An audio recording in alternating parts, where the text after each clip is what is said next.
માહિતી અનુસાર કુવાદર ગામના મયુર જગદીશભાઈ પરમાર પર પ્રકાશ દેવજીભાઈ વસાવા અને અન્ય વ્યક્તિઓ દ્વારા હુમલાઓ કરવામાં આવ્યો હતો. આ હુમલા પાછળ અંગત અદાવત કારણોભૂત હોવાના આક્ષેપો કરવામાં આવી રહ્યા છે. સામાન્ય બોલાચાલી દરમિયાન વાતાવરણ ઉગ્ર બનતા જાહેરમાં મારામારી થઈ હતી. જાણવા મળતી માહિતી મુજબ આ પ્રકારની ઘટનામાં ગામમાં પ્રથમવાર બની નથી. અગાઉ પણ આવી ફરિયાદો નોંધાઈ ચૂકી છે. પીડિત પક્ષે જણાવ્યું કે આ મામલે અગાઉ પણ પોલીસ ફરિયાદ નોંધવામાં આવી હતી. તેમ છતાં નબીપુર પોલીસ દ્વારા હજુ સુધી કોઈ કડક કાર્યવાહી કરવામાં ન આવતા ગામમાં ભય અને રોષનો માહોલ સર્જાયો છે. હુમલાખોરો સામે કડક કાર્યવાહી કરવાની માંગ ઉઠી છે. ભાઈ શું બનાવ બન્યો તમારા જોડે?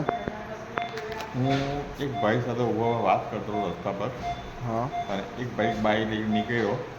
હવે એ નીકળ્યો હતો, મને કંઈ ખ્યાલ નહીં કે કેમ પાછો આવીને મારી જોડે મગજમારી કરવા બાજુ. એક ભાઈએ ભૂલમાં કહી દીધું કે ભાઈ આ ઢોંગી મને નામમાં ઢોંગી કહે છે, તો કે ઢોંગી બોલો. તો એ મારામારી કરવા બાજુ મારી જોડે. ત્યાંથી હું નીકળી ગયા પછી બહાર રોડ પર જ નીકળ્યો. તો રોડ પર મારી પાછળ આવ્યો. પછી ત્યાં રોડ પર આવીને મને મારવા બાજુ. અને મારવા મને ભીખાપાડીનો માર્યો છે. અહીંયા દુખાવો છે અને અહીંયા છોલા થયું છે, ગળામાં સૂજન છે. મારવાવાળા વ્યક્તિનું નામ? પ્રકાશભાઈ દેવજીભાઈ વસાવા.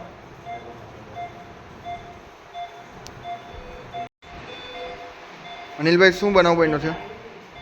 એકચ્યુઅલી અમે બધા ભારતના એક ભાઈનો ફોન આવ્યો કે તારા ભાઈ જોડે આ રીતના માથાકૂટ થઈ છે. તો અમે ઘરે પહોંચ્યા અને ખબર પડી કે મારા ભાઈને મારવામાં આવ્યો હતો. પણ એકચ્યુઅલી વાત એવી છે નહીં. ઘણા સમયથી આ સમસ્યા છે અને આ જાતિવાદના કીડા એવા ઉભરા છે કે સમાજને ટાર્ગેટ બનાવીને આ કામ કરવામાં આવે છે. જ્યારે પણ હોય ત્યારે આ લોકો સમાજને ટાર્ગેટ બનાવવામાં આવે છે અને મારા ભાઈને નહીં જેવી બાબત સારું મારવામાં આવ્યો છે. અત્યારે હાલ મારો ભાઈ આઈસીયુમાં દાખલ છે.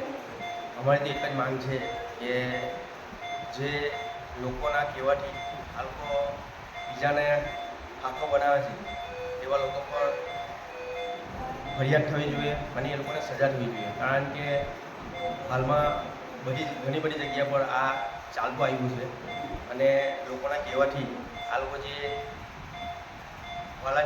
દમલાની જે નીતિ અપનાવે છે એ બંધ કરે અને સમાજને ટાર્ગેટ બનાવવાનું બંધ કરે અને જે થતું હોય એ ન્યાય મળે.